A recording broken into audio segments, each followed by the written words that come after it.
cerita horor. Untuk kisah kali ini ada sebuah kisah yang diambil dari tulisannya Om Ras, sebuah kisah yang berjudul Dendam untuk Pelaku Pemerkosaan Anakku. Dan untuk seperti apa kisahnya, mari kita masuk ke ceritanya. Seorang lelaki yang baru saja pulang dari pabrik tempatnya bekerja tampak sedang mengayuh sepedanya dengan cepat. Ketika melewati jalanan sepi menuju kontrakannya, lelaki itu bernama Halil. Dia bekerja di salah satu pabrik di daerah tersebut. Biasanya ia pulang pada pukul 5 sore. Namun hari itu ia mendapat pekerjaan tambahan atau lembur, sehingga mengharuskannya untuk pulang malam hari. Keringat dingin menetes dari dahi. Sepedanya mulai terasa berat setelah melewati pohon rambai di pinggir jalan di depan rumah kosong tadi. Detak jantungnya pun semakin kencang. "Woi, Halil," panggil seseorang dari arah yang berlawanan. "Ya," jawabnya cepat tanpa sadar. Namun ketika ia menghentikan kayuhan sepeda untuk melihat sekeliling, ternyata tidak ada siapapun di sekitar sana. Hanya ia sendirian saat itu. Dengan terburu-buru, Halil kembali mengayuh sepedanya secepat mungkin.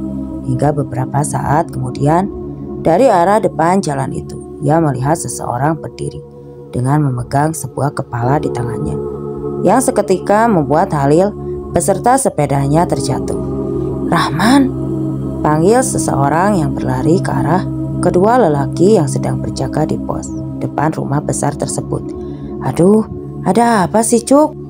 Lagi seru-serunya dengerin cerita Rahman, malah diganggu," sungut Cupri dengan raut wajahnya yang ketus. Ya, cerita Halil barusan merupakan kisah yang diceritakan oleh Rahman untuk rekan kerjanya tersebut, sekedar menemani mereka ngopi malam itu. "Itu, bos istrinya sakit, kalian diminta bantu bawa ke mobil," ujar Cuk Leni. "Hah? Sakit apaan, Cuk? Perasaan sore tadi baik-baik saja." "Ya tidak tahu sakit apa, makanya itu mau dibawa Pak Bos ke rumah sakit. Cepetan sana, gak usah banyak tanya, sudah kayak wartawan saja," ujar Cuk Leni balas marah kepada keduanya. Sebelum mengikuti Cuk Leni dan Rahman masuk ke dalam rumah, Cupri terlebih dahulu menghabiskan kopinya yang masih tersisa. Ia kemudian langsung berlari ke dalam rumah. Di dalam kamar, bos mereka langsung mengucapkan permisi masuk untuk membantu. Di atas kasur mahal tersebut, istri bos mereka yang cantik itu sedang berbaring tidak sadarkan diri. Di spray tampak ada bercak-bercak darah yang menghitam. "Permisi Bu Bos, Pak Bos," ucap keduanya bersamaan ketika akan mengangkat tubuh istri bosnya tersebut. Namun beberapa kali percobaan, mereka bertiga gagal untuk mengangkat tubuh wanita itu. Tubuhnya terasa sangatlah berat, padahal kalau dilihat berat badan wanita itu paling hanya 50 kg. Tapi entah kenapa yang mereka rasakan seperti berpikul-pikul beratnya. Rahman menatap Cupri dan memberikan kode padanya. "Bagaimana kalau mantrinya saja yang kita panggil ke rumah, Pak?" tanya rapat lelaki itu. Menarik napas panjang, lalu kemudian ia mengangguk. Karena ia sendiri pun merasa sangat tidak kuat untuk mengangkat tubuh istrinya. Lalu Cepri bergegas keluar. Ia sendiri yang memanggil Pak Mantri ke rumah. Sesampainya di pos, Cepri langsung mengambil kunci motor, ya, pit karbu hitam kesayangannya yang tergantung di dinding pos. Lalu ia membuka sedikit pagar untuk jalan keluar motornya. Tidak menunggu lama, ia bersama motor kesayangannya itu pun sudah melaju di jalanan sepi. Komplek perumahan tersebut tidak lama kemudian dia keluar jalanan komplek. Ia melihat rombongan penjual nasi goreng di pinggir jalan yang tampak ramai pembeli. Aroma wangi nasi goreng itu membuatnya menelan ludah. Beberapa saat kemudian Jepri pun akhirnya tiba di rumah Pak Mantri. Rumah itu tampak sepi. Namun dari tirai putih yang menutupi kaca rumah tersebut, ia masih bisa melihat cahaya TV yang menyala. Setelah mengetuk beberapa kali, keluarlah seorang lelaki berusia 40 tahunan. Dialah Pak Mantri yang bernama Riyadi. "Ada yang bisa saya bantu?" "Iya Pak, istri bos saya sakit. Apakah Pak Mantri bisa mendatangi ke rumah bos saya?" "Siapa bosmu?" Pak Perdi Jaya. Mantri itu langsung mengangguk begitu mendengar nama tersebut. Siapa yang tidak kenal nama itu? Salah satu orang ternama dan terpandang di daerah tersebut. Nama sudah diganti agar tidak menimbulkan masalah lagi bagi narasumber dan Omra sendiri. Baik, tunggu sebentar ya, ujar Pak Mantri. Lalu kembali masuk ke dalam rumah. Di dalamnya kemudian beliau keluar lagi dengan memakai jaket dan kacamatanya. Mereka berdua beriringan menuju ke rumah Pak Perdi. Dan ketika sampai di depan pagar, Jepri langsung membukakan pagar untuk Pak Mantri dan motornya. Setelah Pak Mantri masuk, barulah Jepri juga masuk. Namun saat akan menutup pintu, Jepri melihat sekelebat bayangan putih yang menghilang di balik pohon seberang jalan. Ketika bulu tengkuknya mulai merinding, cepat-cepat Jepri menutup pintu pagar dan menguncinya. Ia juga bergegas lari memasuki rumah. Dilihatnya Rahman yang sedang duduk selehan di depan kamar bos mereka. Aku melihat ada sesuatu berwarna putih langsung menghilang di balik pohon seberang jalan, bisik Jupri. Ya, seraya memperkirakan bagaimana sosok putih-putih itu melintas dan menghilang. Rahman tetap diam, tidak menggubris cerita Jepri. Kok kenapa, Man? Rahman menggeleng, namun raut wajahnya menunjukkan ada sesuatu yang mengejutkan. Baru saja terjadi. Aku melihat Bu Bos muntah darah dan paku, Jep. Jelas itu bukan penyakit medis, bisik Jepri. Hah, serius? Rahman mengangguk.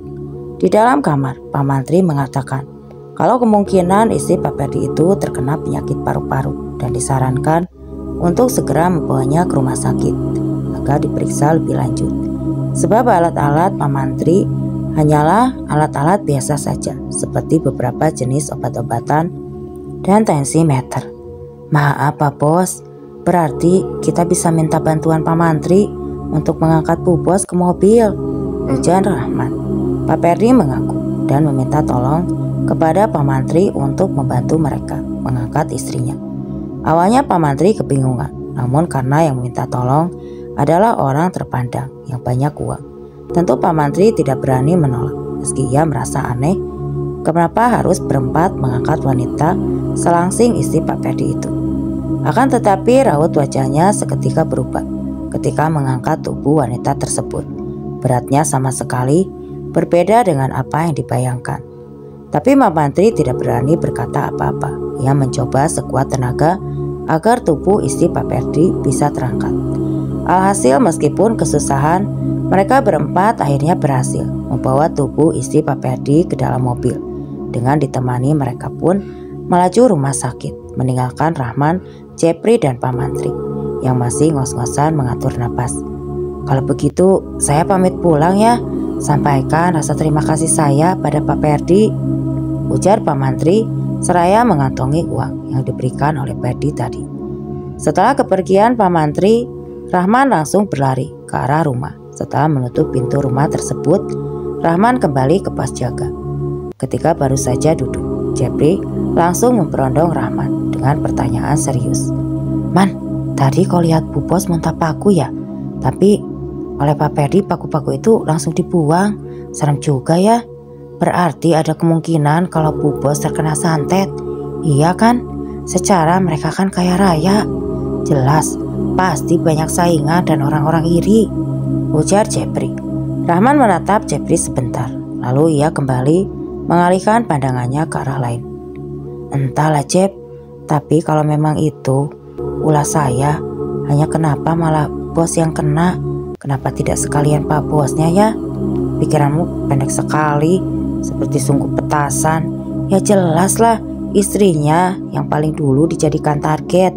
Sebab kau tahu kan, Pak Bos itu sangat sayang dengan anak istrinya. Jadi kalau sampai salah satu dari anak istrinya kenapa-napa, itu pasti akan berpengaruh besar terhadap kinerja Pak Bos. Rahman mengaku ia memahami maksud perkataan Jepri. Namun entah kenapa rasanya ia tidak yakin. Sementara di rumah sakit, istri Pak Perdi langsung ditangani. Pak Perdi dan Cuk Leni duduk menemani cemas. Tidak hentinya ia berdoa untuk kesembuhan majikannya tersebut. Singkatnya, setelah menjalani perawatan di rumah sakit itu, istri Pak Perdi mulai membaik. Namun penjelasan dari dokter tentang penyakit yang diderita istrinya itu membuat Pak Perdi dan Cuk Leni kaget. Bagaimana tidak? Karena setelah dicek berkali-kali, istri Pak Perdi dinyatakan sehat dan normal. Sama sekali tidak mengidap penyakit berbahaya atau apapun, sangat berbeda dengan apa yang terjadi tadi. Tidak ada penyakit paru-paru maupun penyakit lainnya. Semuanya normal dan benar saja. Setelah beberapa hari berada di rumah sakit, istri Pak Perdi sudah diperbolehkan pulang dan hanya disuruh beristirahat yang cukup di rumah. Namun beberapa hari ia berada di rumah, wanita itu kembali sakit lagi. Tepatnya di sore itu, ketika ia makan bakso di teras bersama pekerja di rumahnya, seperti Cuk Leni, Rahman, dan Jepri. Ia batuk-batuk setelah menyeruput kuah bakso. Awalnya mereka mengira hanyalah tersedak biasa. Namun ketika ia memuntahkan darah dan beberapa helai rambut dari mulutnya, tentu hal itu membuat Cuk Leni, Jepri, dan Rahman kaget setengah mati. Kuah bakso itu bercampur dengan darah kental kehitaman. Mata Jepri melotot dan sontak tangannya menutup mulut. Cuk Leni langsung mengelus-ngelus punggung wanita itu, bermaksud supaya ibu bosnya merasa lebih baik setelah muntah tadi. Namun tidak hanya sampai di situ, istri Pak Perdi tersebut kembali batuk-batuk. Batuknya pun terdengar sangat aneh. "Ayo, bantu aku bawa ibu ke dalam," ujar Cuk Leni pada Rahman dan juga Jepri yang masih jongkok. Tanpa diminta 2 kali, mereka berdua pun langsung membantu menompang istri Pak Perdi ke dalam rumah. Setelah keluar dari kamar bos mereka, Jepri dan Rahman saling diam-diaman. Mereka hanyut dalam pikirannya masing-masing. Batuk dan rambut, aku melihatnya dengan begitunya sangat sulit dipercaya ya. Tapi aku melihatnya dengan mata kepalaku sendiri, gumam Jepri. Karena menyaksikan kejadian itu, akhirnya Jepri jatuh sakit. Ia tidak masuk kerja selama 2 hari, dan 2 hari itulah Rahman berjaga seorang diri. Sementara di rumahnya, Jepri menanyakan perihal ciri-ciri orang terkena santet kepada salah satu kerabatnya yang bernama kakek Yusuf. Ya, kala itu beliau bertamu ke rumah keluarga Jepri. Banyak macam ciri-ciri terkena santet, tergantung dari jenis santet apa yang dikirimkan. Ada yang di sekitar rumah terdengar seperti suara ledakan yang tidak diketahui sumbernya. Ada juga yang di atap rumah terdengar seperti lemparan batu. Dan yang paling umum adalah ditemukannya binatang-binatang aneh yang ukurannya maupun bentuknya tidak lazim berada di dalam rumah, atau kemunculannya itu hanya pada sudut-sudut tertentu di dalam rumah itu. Lalu tidak lama setelahnya, orang yang ditargetkan akan mulai jatuh sakit. Binatang seperti apa itu, kek? Bermacam-macam, bisa kelabang, bisa juga ulat, ular kalajengking, atau binatang-binatang merayap seperti belalang, atau yang biasanya disebut yang sangkalap kunyang. Binatang-binatang itulah yang sering dijadikan media pengantar santet di daerah kita ini. Jepri terdiam. Kalau yang targetnya muntah darah lalu keluar paku sama rambut bercampur darah, itu kira-kira jenis apa, kek? Aku tidak tahu pasti mengenai jenis-jenis santet, tapi kalau sudah muntah darah bersama benda-benda tidak lazim seperti yang kamu katakan itu tentunya penyantet, bukanlah orang sembarangan. Jepri menelan ludahnya, matanya menatap pada kepala rusa yang terpajang di dinding rumah. Memangnya kenapa kau terus bertanya tentang santet? Siapa yang kena santet? Bos tempat saya bekerja, kek. Kemarin saya melihat langsung dengan mata kepala saya sendiri bagaimana beliau memuntahkan darah dan rambut itu. Kalau orang kaya seperti itu, aku tidak heran kalau terkena santet, ujar kakek Yusuf seraya melepaskan peci jagang dari kepalanya. Malam itu beralih ke rumah Pak Perdi. Rahman menyetel radio untuk menemaninya sewaktu berjaga di pos. Tiba-tiba lampu rumah Pak Perdi mati. Padahal lampu-lampu lain di sekitarnya masih menyala seperti biasanya. Rahman beranjak dari duduknya dan langsung berjalan ke arah rumah itu. takut kalau terjadi apa-apa pada majikannya. Namun sepertinya semua baik-baik saja. Tidak terdengar adanya suara-suara kegaduhan dari dalam rumah. Rahman pun memutuskan untuk berkeliling rumah, memastikan bahwa semua pintu dan jendela masih dalam keadaan terkunci.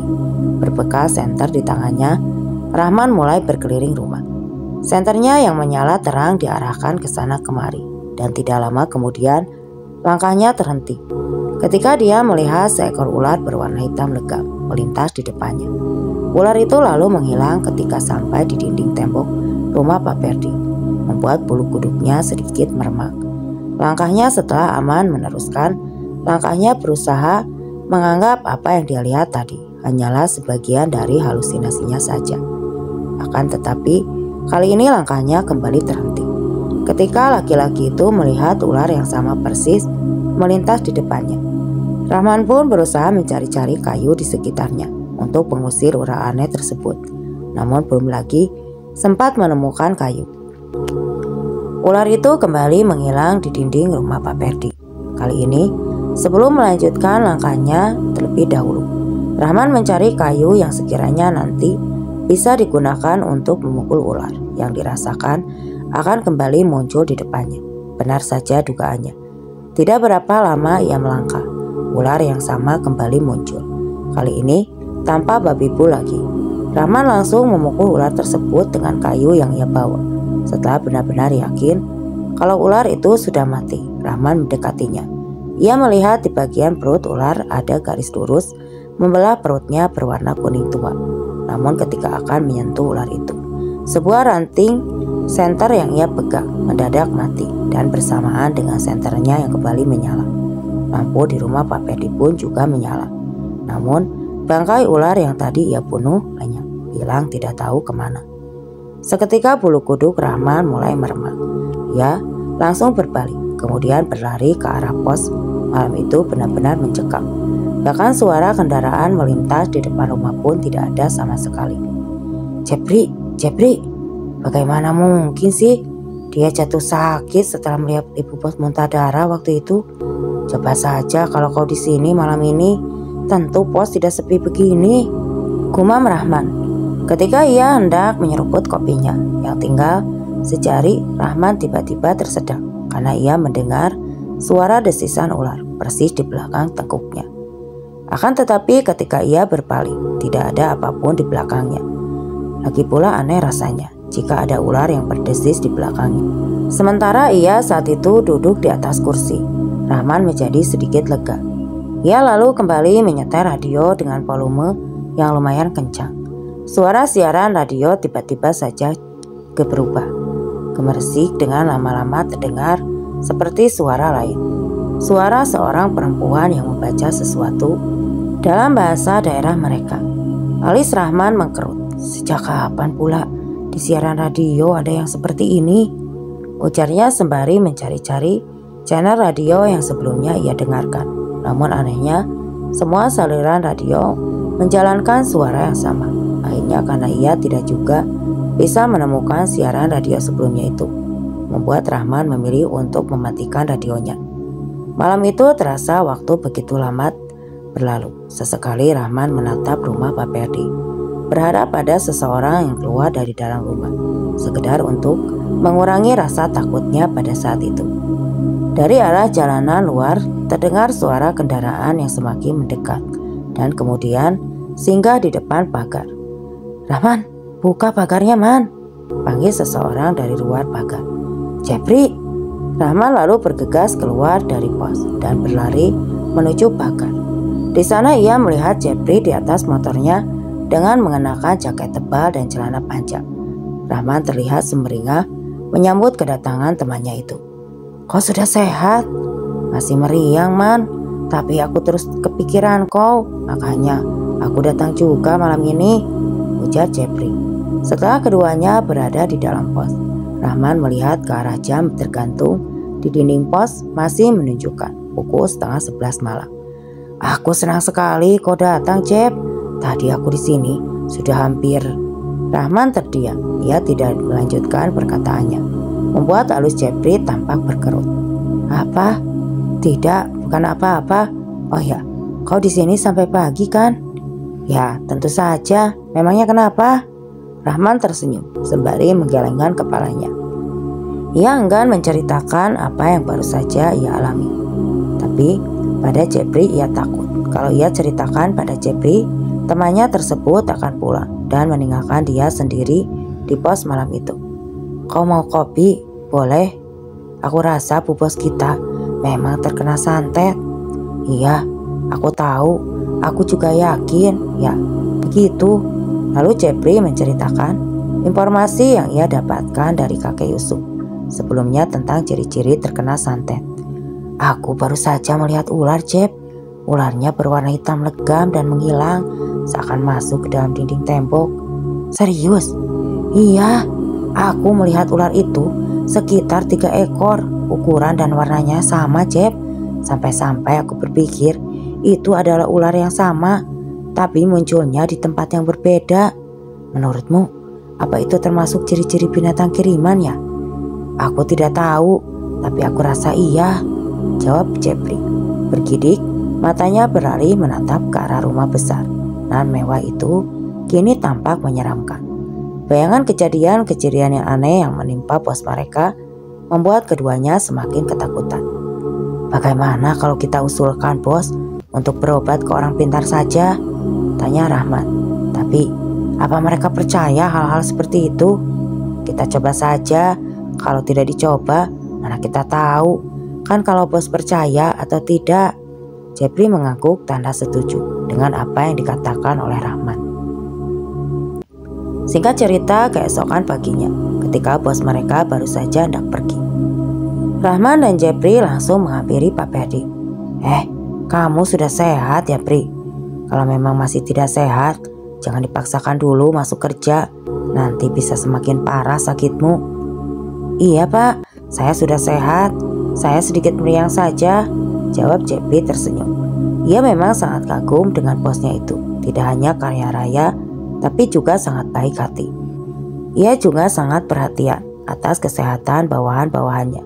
Tapi entah kenapa, ada saja yang berbuat jahat terhadap orang baik seperti Pak Perdi itu. Anu Pak Bos, begini. Ada apa? Tidak sebaiknya kalau ibu bos dibawa ke orang pintar saja? Tanya Rahman terbata-bata. Rencananya memang mau seperti itu, tapi saya tidak tahu di mana tempat tinggal orang pintarnya, jawab Pak Perdi, membuat keduanya kaget dengan mata melotot. Kalian tahu atau mungkin kenal dengan salah satu orang yang paham dengan hal seperti itu? Kalau memang kalian ada yang tahu, saya ingin diantarkan ke rumahnya. Rahman dan Jepri saling pandang. Saya sih tidak tahu Pak, tapi mungkin kakek saya tahu, jawab Jepri. Oh ya, kalau begitu nanti coba kamu tanyakan pada kakekmu rumah orang pintarnya di mana. Baik Pak Bos, nanti saya tanyakan pada kakek, jawab Jepri. Ya sudah, ini uang bensinmu, ujar Pak Perdi. Seraya memberikan uang pada Jepri. Setelah memberikan uang bensin yang lumayan banyak itu, Pak Perdi pun langsung pergi. Tidak lama Rahmat datang. Lelaki berusia 30-an itu adalah orang yang akan berjaga di siang hari. Lalu setelah berpamitan pada Rahmat, Rahman dan Jepri pun pulang. Nanti aku ke rumahmu ya Jep, ujar Rahmat. Iya. Sekitar pukul 11 siang, Rahmat datang. Jepri saat itu sedang makan. Makan sini Man, ajak Jepri. Rahman tidak menolak. Rahman langsung mengambil piring dan nasi di hadapannya. Terhidang lauk pauk sederhana, namun memiliki kenikmatan bintang 5. Sambal terasi, sayur pepaya muda yang direbus, timun dan daun singkong, beserta lauknya, seperti ikan asin goreng atau bakar telur dadar, dan tahu tempe goreng, membuat Rahman dan Jepri makan dengan sangat lahapnya. Rahman memang selalu berselera bila makan di rumah Jepri, karena ibunya Jepri memang sangat rajin memasak berbagai macam lauk pauk yang enak. Berbeda dengan ibunya Rahman yang hanya memasak satu macam makanan setiap harinya. Selesai makan, mereka duduk santai di pelantaran sambil melihat anak-anak kecil yang bermain. Enak ya jadi anak-anak. Iya kan Jep, tidak perlu memikirkan rumitnya kehidupan, ujar Rahman. Ya, Kita pun dulu pernah berada di posisi mereka. Mana tidak jarang juga kita dipukuli karena lupa waktu. Ya meskipun begitu, rasanya aku ingin sekali kembali dan mengulang masa-masa itu, Jeb. Jepri tersenyum. Ayo kita ke rumahnya kakekku, ajak Jepri. Rahman menunggu, ia mengekor di belakang Jepri. Tidak berapa, mereka berdua tiba di halaman rumahnya kakek Yusuf. Kebetulan sekali, lelaki tua itu ada di rumahnya hari itu. Karena biasanya beliau suka sekali berjalan-jalan ke rumah sanak keluarga. Saat itu kakek Yusuf terlihat sedang memainkan ayam jagonya yang memiliki bulu berwarna putih kehijauan itu. Ada apa, Jeb? Mau beli ayam lagi? Tanyanya sambil tertawa. Tidak, kek. Aku kesini ingin menanyakan kira-kira kakek kenal atau tidak dengan orang pintar. Tentu aku kenal dengan banyak orang pintar seperti Pak Kades, Pak RT, anggota DPR pun. Aku juga kenal banyak orang-orang pintar kenalanku. Memangnya kenapa? Kau mau masuk perusahaan lewat jalur bantuan orang dalam? Astaga, bukan orang pintar yang seperti itu maksud aku, kek. Lah, terus dukun, kek. Dukun, oh dukun. Ah, dukun. Mau apa kalian menanyakan dukun padaku? Bos kami, kek. Bos kami mau membawa istrinya berobat. Kemarin kan padahal sudah aku ceritakan. Masa sudah lupa? Oh, perihal santet itu. Nah, iya, itu. Coba kalian ke PN. Di sana ada kenalanku bernama Sahroja. Maaf, nama sudah diganti atau disamarkan. Dia itu dulu bisa mengobati berbagai macam santet. Alamat tempatnya di mana, kek? Rumahnya dulu itu masuk ke hulu sungai. Butuh waktu sehari semalam untuk ke sana. Kakek masih ingat rumahnya di mana? Tentu aku ingat. Ya, itu pun kalau dia masih hidup. Rahman dan Jepri kembali berpandangan. Naik motor ke sana apa bisa, kek? Naik motor katamu, naik perahu saja susah. Bagaimana ceritanya naik motor? Dulu menuju jalanan daerah yang disebut kakek Yusuf tersebut memang sangat rusak dan sebagian masih dalam proses pembangunan. Jadi kesana lewat apa? Ya lewat jalur air tadi, katanya pakai perahu. Susah ya? Ya itu emang susah karena banyak ikan yang harus dilewati di sungai mengarah ke rumah orang yang aku maksud itu. Kalau masih di sungai Barito, ini jangan pakai perahu, kalian pakai tongkang. Sekalian tidak ada kendala. Jepri terdiam. Tapi di daerah itu kan terkenal sekali ya, kek, dengan hal-hal gaibnya. Bahkan burung kita sendiri pun bisa dihilangkan oleh mereka. Maka dari itu, kalian kalau ke sana jangan macam-macam. Berkelakuanlah yang sopan, selayaknya pepatah. Di mana bumi berpijak, di situ langit dijunjung.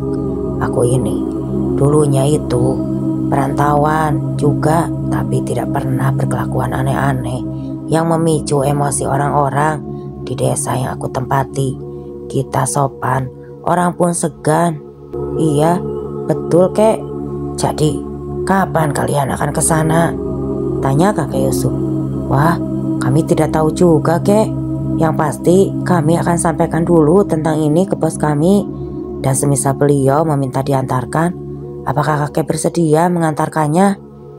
Kalau ada uang aku jalan, tapi kalau tidak ada parai, jawab kakek Yusuf tertawa. Malam harinya Rahman dan Jepri yang berada di pos didatangi oleh Pak Perdi. Bagaimana, Jep? Apa kata kakekmu? Tanya Pak Perdi. Lelaki itu tampaknya benar-benar serius. Ada, Pak, tapi butuh 1 hari 1 malam untuk ke rumahnya. Pak Perdi menghela napas panjang. Tidak mengapa, asalkan ada. Kalau begitu, lebih baik secepatnya kalian ke sana ya. Saya benar-benar minta tolong untuk ongkos dan lain-lain. Kalian jangan khawatir. Kami berdua, Pak. Iya, kalian berdua. Yang jaga nanti siapa? Masalah itu kalian tidak perlu khawatir. Saya akan meminta Rahmat, Anang dan Imron untuk bergantian berjaga. selama kalian tidak ada. Jadi sebaiknya kami berangkat hari apa, Pak? Tanya Jepri. Lebih cepat lebih baik. Bagaimana kalau besok? Apa kalian tidak sibuk? Tidak, Pak. Bagus. Besok pagi sebelum pulang, kalian temui saya terlebih dulu ya. Selamat malam dan selamat bertugas. Malam itu lagi-lagi lampu mati mendadak di rumah Pak Perdi. Kemarin malam itu juga begini, Cep. Lampunya mati dan yang mati juga cuma di rumahnya Pak Bos. Kita periksa yuk. Rahman dan Jepri membawa senter masing-masing untuk memeriksa sekitar rumah bos mereka itu. Saat Jepri mengarahkan senternya ke bawah, ia tampak kaget melihat kelabang besar yang berjalan cepat mengarah ke dinding rumah. Ada kelabang. Rahman lantas melepas sandalnya dan bermaksud untuk memukul kelabang tersebut. Namun entah kenapa, tiba-tiba saja kelabang yang dipukul itu menggigitnya. Rahman menjerit kesakitan. Tiba-tiba cepat-cepat Jepri mengajak lari Rahman menuju pos. Jepri menyulut rokok dan mendekatkan api itu pada luka gigitan kelabang di tangan Rahman. Rahman meringis. Bagus, kalau itu tadi kelabang biasa, tapi bagaimana kalau semisalnya itu kelabang jadi-jadian? Kau jangan nakut-nakutin aku, Jep. Kau bertindak suka gegabah. Bagaimana kalau besok tanganmu bengkak parah dan membusuk? Kau tidak pikirkan itu? Rahman masih meringis menahan sakit. Benar saja apa yang dikhawatirkan Jepri. 1 jam setelahnya Rahman langsung demam dan pusing, tapi tidak sampai bengkak parah seperti apa yang dikatakan Jepri sebelum. Bengkaknya hanya di sekitaran gigitan saja. Rasanya nyut-nyutan, Jep. Sakit sekali. Jepri berpikir sejenak. Ia teringat perkataan kakek Yusuf. Man, coba bangun dulu. Sebentar. Dengan susah payah, Rahman bangun mengikuti Jepri yang berjalan keluar pos. Julurkan tanganmu yang digigit kelabang itu, perintah Jepri. Tanpa bertanya, Rahman langsung mematuhi perintah Jepri. Dengan tanpa aba-aba, Jepri langsung mengencingi tangan Rahman. Sontak saja Rahman langsung menarik tangannya. Bangsat, sialan, kau bengkek benda keramat, Gus. Kau sudah sembuh. Banyak ya, manjur juga air kencingku, ujar Jepri. Apa-apaan kau, Jep? Kau pikir aku sedang bergurau? Wah, loh, itu tadi aku baru saja mengobatimu. Padahal karena kata kakekku, luka yang bekas gigitan kelabang itu harus dikencingi biar cepat sembuh. Rahman tidak berkata apa-apa. Lekas-lekas ia membasuh tangannya. Keesokan paginya, Rahman jauh lebih baik. Mereka berdua menghadap Pak Perdi seperti pesan Pak Perdi semalam. Rupanya Pak Perdi memberikan sejumlah uang untuk perjalanan keduanya. Saya benar minta tolong pada kalian berdua. Semoga dengan ini istri saya bisa diobati, ujar Pak Perdi. Rumah itu benar-benar sepi. Istri Pak Perdi pun tidak terlihat sama sekali. Kami akan melakukan yang terbaik, Pak. Terima kasih banyak, Rahman, Jepri.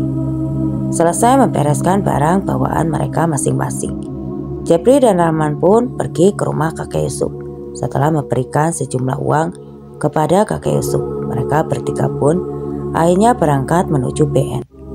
Mereka berangkat menggunakan jenis atau perahu mesin. Mereka melaju di bawah terik matahari. Mereka hanya singgah ketika perut mulai terasa keroncongan. Kau baik-baik saja, Man? Tanya kakek Yusuf pada Rahman yang tampak pucat dan tidak nafsu makan. Iya, Kek, saya baik-baik saja, hanya sedikit pusing, jawab Rahman. Harusnya kau tidak ikut saja, Man.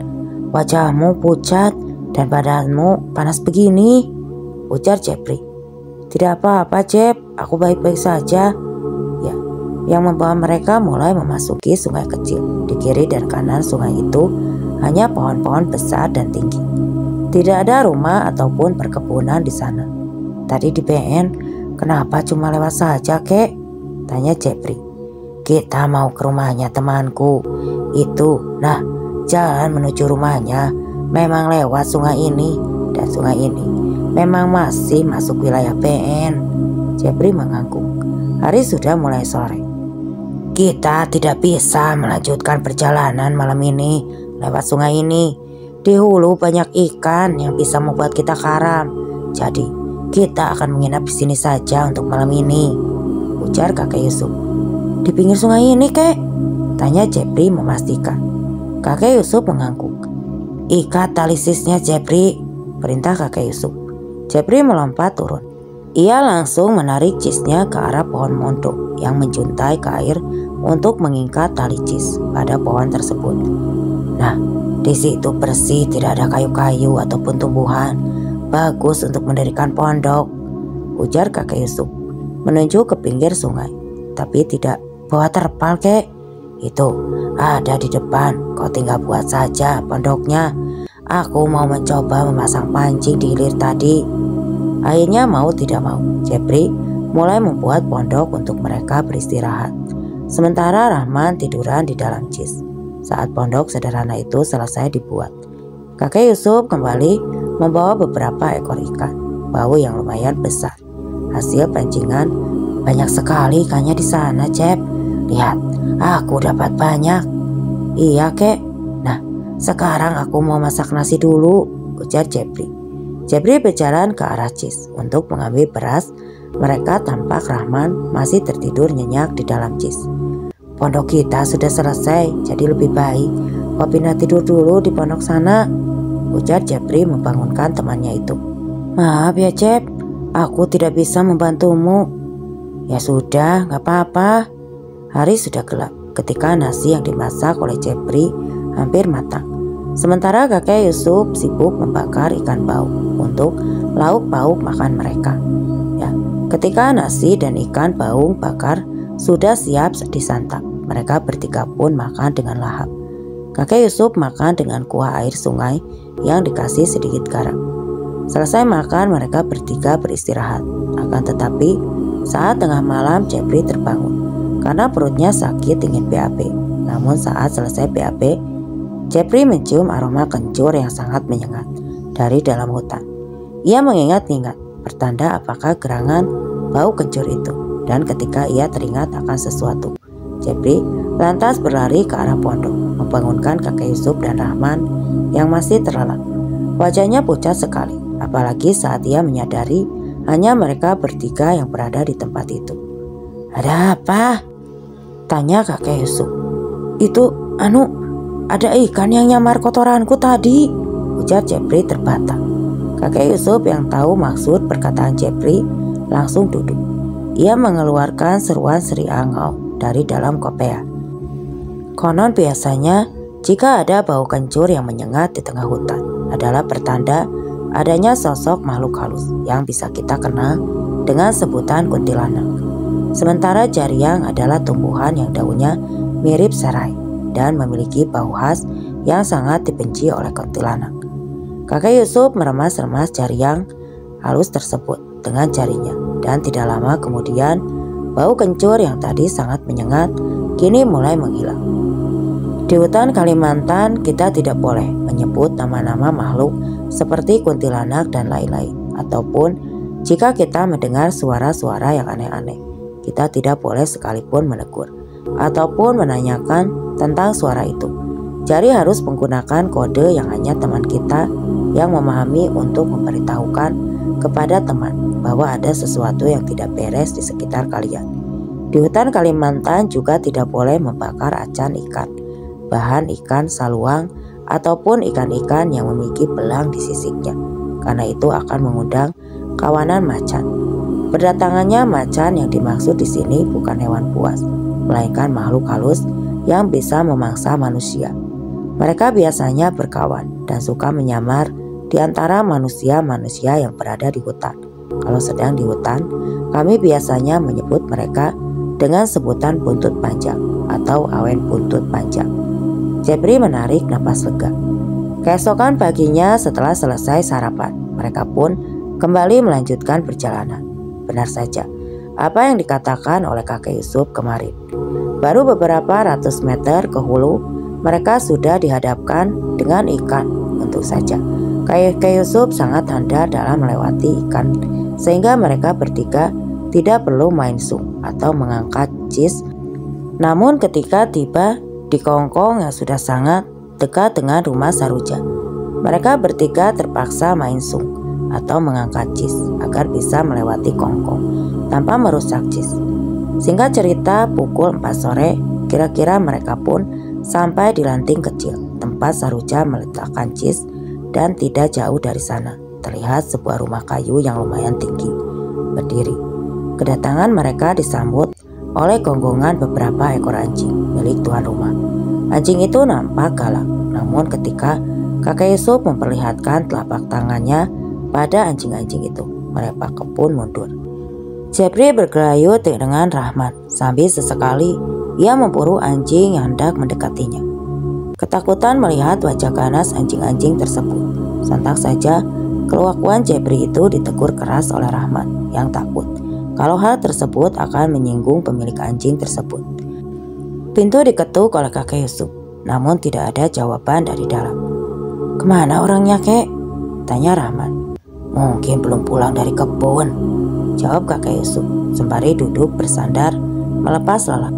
Setengah jam menunggu, seorang wanita tua seumuran dengan kakek Yusuf datang membawa laju penuh sayur-sayuran seperti umbut dan lain-lain.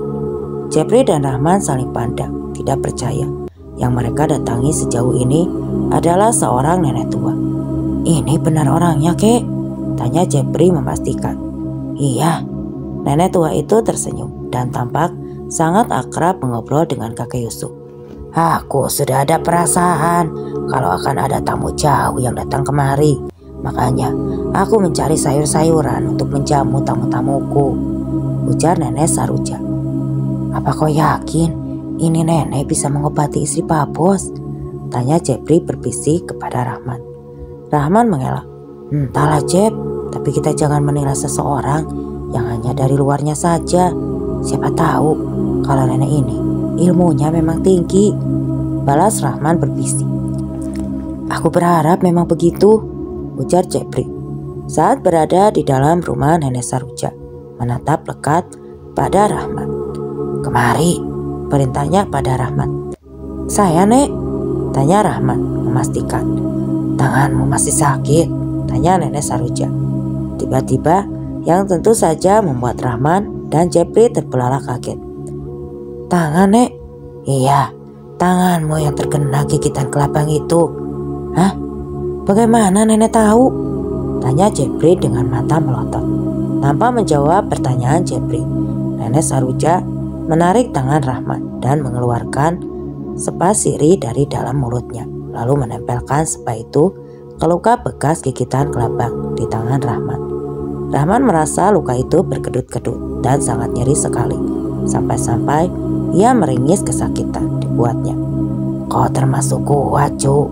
Kalau tidak, mungkin keadaanmu sudah sangat parah sekarang," ujar nenek Saroja. Rahman tidak bertanya lebih lanjut. Ia hanya bisa terdiam sambil sesekali meringis menahan sakit. "Badanmu mungkin akan demam malam ini, jadi lebih baik kau beristirahatlah," ujar nenek Saroja lagi. Saat Rahman beristirahat, kakek Yusuf mulai menceritakan tentang maksud dan tujuannya ke sana. Sepanjang kakek Yusuf bercerita, nenek Saroja tidak berkata-kata apa-apa. Ia hanya mendengarkan cerita itu dengan seksama. "Bagaimana, Nek? Apa kira-kira nenek bisa pergi mengobati istri bos kami?" tanya Jepri memberanikan diri. "Aku tidak bisa menjamin dia akan sembuh seketika, tapi aku akan coba mengobatinya," jawab nenek Saroja. "Berarti nenek mau mengobati istri bos kami?" tanya Jepri memastikan. Nenek Saroja mengangguk. Malam itu mereka makan bersama dengan lauk pauk yang dimasak oleh nenek Saroja. Dan setelah makan malam itu, tubuh Rahman mulai demam panas. Ia meracau tidak karuan. Namun keesokan paginya, ia bangun sudah dalam keadaan sehat kembali. Selesai sarapan pagi itu, mereka pun berangkat. Nenek Saroja berangkat dengan menggunakan cisnya sendiri. Jepri dan Rahman sempat menawarkan diri agar salah satu dari mereka ikut cis nenek Saroja untuk menemani, setidaknya untuk membantu memasung atau mengangkat cis ketika melewati ongkok. Namun niat baik mereka ditolak oleh nenek Saroja. Wanita tua itu berkata, "Kalian berdua temanilah si Yusuf karena dia lebih membutuhkan pertolongan kalian ketimbang aku. Singkatnya, ketika mereka bertiga sangat berhati-hati melewati Kongkong, Nenek Saroja malah terlihat tetap tenang duduk di atas jis dan melewati Kongkong tanpa hambatan, membuat Rahman dan Jepri geleng-geleng kepala. Bagaimana? Apa kalian masih meragukan dia? Tanya kakek Yusuf. Tidak, kek. Kami benar-benar sudah salah sangka karena hanya menilai dari penampilan dan genre beliau saja, jawab Jepri. Mereka melanjutkan perjalanan dan hanya akan singgah di pinggiran sungai untuk makan. Singkat cerita, kedua jis itu sudah sampai di desa dan mereka tidak langsung pergi ke rumah Pak Perdi. Dikarenakan Jepri Rahman yang kelelahan, namun ketika mereka ke rumah Pak Perdi, di sana sudah banyak sekali orang-orang berkumpul, terutama keluarga besarnya Pak Perdi. Rupa-rupanya anak Pak Perdi yang bersekolah dan tinggal di rumah mereka yang berada di kota lain itu meninggal dunia. Tubuhnya membiru dan kaku. Nenek Saroja mengatakan bahwa itu adalah parang maya, berarti yang mengirimkan penyakit itu benar-benar menginginkan kehancuran keluarga Pak Perdi. Tapi entah apa alasannya, sampai-sampai anak Pak Perdi pun ikut menjadi korban. Kedatangan mereka saat itu tidak terlalu dihiraukan oleh Pak Perdi dan Jepri pun maklum. Karena bagaimanapun tentu Pak Perdi sangat sedih dan berduka atas kematian anaknya itu. Kira-kira apa yang membuat orang itu begitu mau menghancurkan keluarga bos kami, Nek? Tanya Rahman. Dendam, tapi aku tidak bisa jelas melihat alasan di balik dendam itu. Yang pasti aku rasa tentu dendam itu sangat besar. 2 hari setelah kematian anaknya, hari itu Pak Perdi datang ke rumah Jupri karena sakit istrinya semakin parah saja. Singkatnya, ketika melihat langsung keadaan istri Pak Perdi itu, Nenek Saroja tampak tidak berketik. Istri saya terkena santet kan? Tanya Perdi. Iya, tapi apa masih bisa disembuhkan? Tanya Pak Perdi.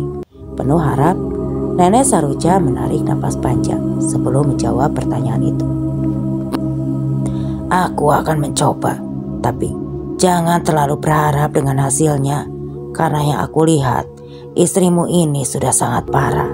Andai orang yang mengirimkan sakit ini ingin istrimu mati sekarang juga, maka istrimu akan mati. Pak Perdi tertunduk, raut wajahnya sangat sedih kala itu. Malam harinya Nenek Saroja mulai mencoba mengobati si Pak Perdi. Segala sesuatu yang beliau butuhkan untuk ritual itu disiapkan secepat kilat oleh orang-orang Pak Perdi. Rahman, Jepri, kakek Yusuf tidak mengetahui apa yang dilakukan oleh Nenek Saroja di dalam kamar tertutup itu. Mereka hanya bisa menunggu dengan perasaan was-was. Sekitar 1 jam, Nenek Saroja keluar dari kamar. Raut wajahnya sangat berbeda dengan sebelumnya. Beliau memanggil Pak Perdi untuk masuk ke dalam kamar, membuat Jepri, Rahman dan kakek Yusuf saling pandang. Karena penasaran, kira-kira apa yang mereka bicarakan? Tanya Jepri pada kakek Yusuf. Entah, coba kau intip sedikit, aku juga penasaran. Disuruh seperti itu, tanpa pikir panjang lagi, Jepri langsung beranjak dari duduknya. Dan sayup-sayup, ia mendengar Pak Perdi memohon kepada Nenek Saroja. Saya akan berikan apapun yang nenek minta, asal sembuhkan istri saya. Rumah, uang, mobil atau apapun akan saya berikan untuk nenek, ujar Pak Perdi memohon. Seperti kataku tadi, istrimu akan mati jika orang yang mengirimkan penyakit itu menginginkan kematiannya. Tapi jika dia tahu kalau kau meminta bantuanku sehingga istrimu dibiarkan hidup, agar dari dia kita bisa tahu alasan dibalik semua ini. Maafkan saya, Nek. Saya benar-benar minta maaf, ucap Pak Perdi. Kau tidak perlu meminta maaf padaku. Kau berbuat salah pada mereka, bukan kepadaku, sangka Nenek Saroja. Lalu apa yang harus saya lakukan? Datangi keluarga orang yang pernah kau sakiti itu, sujud dan minta maaflah kepada mereka. Bertanggungjawabkan semua kesalahanmu. Aku rasa tidak bisa membantumu lebih jauh lagi, ujar Nenek Saroja. Setelah berkata seperti itu, Nenek Saroja keluar dari dalam kamar dan berjalan ke ke arah kakek Yusuf, lalu mengajak mereka untuk segera pulang. Sepanjang perjalanan, mereka berempat hanya terdiam. Hanya mata ketiganya yang saling beradu memberikan kode agar salah satu di antara mereka mau menanyakan apa yang dari tadi mengganggu pikiran mereka pada Nenek Saroja. "Apa kau bisa membantu menyembuhkan isi Pak Pedi itu, Cak?" tanya kakek Yusuf. Akhirnya Nenek Saroja menarik napas panjang sebelum menjawab pertanyaan tersebut. "Ada kau yang berada di posisiku, aku rasa kau pun akan melakukan hal yang sama." "Maksudmu, kesalahan itu bermula pada bos kalian itu sendiri?" jawab Nenek Saroja, menambah bingung ketikanya. "Coba kau jelaskan secara rinci. Aku tidak mengerti apa maksud dari perkataanmu itu." "Si Perdi itu sudah melakukan sesuatu hal yang tidak akan mudah dimaafkan. Dia sudah memperkosa anak orang sampai akhirnya perempuan itu menghabisi nyawanya sendiri disebabkan karena telah mengandung." Jepri dan Rahman terperanjat kaget mendengar hal itu. Mereka benar-benar tidak percaya, karena Pak Perdi yang mereka kenal bukanlah orang yang seperti diceritakan oleh Nenek Saroja tersebut. "Kami tidak percaya, Nek." "Yang aku tahu kurang lebih begini. Perempuan itu baru lulus sekolah, dan seperti kebanyakan orang-orang yang baru lulus sekolah, dia mencoba peruntungan untuk melamar pekerjaan, dan kebetulan di tempat bos kalian itu dia diterima. Semuanya berjalan lancar, upah pun dibayar selalu lancar, hingga akhirnya dia mendapat beberapa kesulitan dalam pekerjaan yang disebabkan oleh si Perdi itu sendiri. Dia memberikan kesulitan-kesulitan dengan niat yang tidak baik terhadap perempuan itu, sehingga akhirnya rencana dia jalankan berhasil, membuat perempuan itu memohon-mohon agar tidak diberhentikan, dan dengan terpaksa mau melakukan apapun yang diminta oleh si Perdi. Dasarnya memang lelaki biadab. Kesempatan itu dia tidak sia-siakan. Dia setubuhi perempuan itu berkali-kali sampai hamil, dan akhirnya karena hal tersebut si Perdi itu tidak mau bertanggung jawab. Perempuan itu pun bunuh diri dan meninggalkan satu pesan yang ditunjukkan untuk orang tuanya. Kemungkinan di dalam pesan tersebut ia menceritakan semua yang dia alami, dan hal itulah yang menimbulkan rasa dendam pada Perdi. Salahnya mereka justru melibatkan keluarga Perdi yang tidak tahu apa-apa. Cerita Nenek Saroja terhenti kala mereka melihat seseorang berjalan dengan sempoyongan ke arah mereka. Rupanya itu adalah Julak Daim, lelaki sebatang kara tanpa keluarga yang hobinya mabuk-mabukan. "Kalau sudah tiada, baru terasa," ujarnya, bernyanyi dengan suara parau yang tidak enak didengar. "Perempuan malam-malam begini kok sendirian?" sapanya pada Nenek Saroja. "Sudah tua, bukannya tobat, makin menjadi," ujar kakek Yusuf. Lelaki yang dipanggil Julak Daim itu tertawa terbahak-bahak menatap kakek Yusuf. Setelah itu ia kemudian berlalu sambil terus bernyanyi. "Malam ini dingin sekali. Pasti ini angin orang mati. Ayo kita makan enak lagi." Lama-lama terdengar suara Julak Daim. Kakek Yusuf hanya geleng-geleng kepala mendengar ucapannya. "Kalau misalkan Pak Perdi minta maaf pada keluarga si korban itu, apa kemungkinan isi Pak Perdi bisa sembuh?" tanya Rahman. "Entahlah, tapi tidak ada salahnya untuk meminta maaf, terlepas mereka mau memaafkan atau tidak."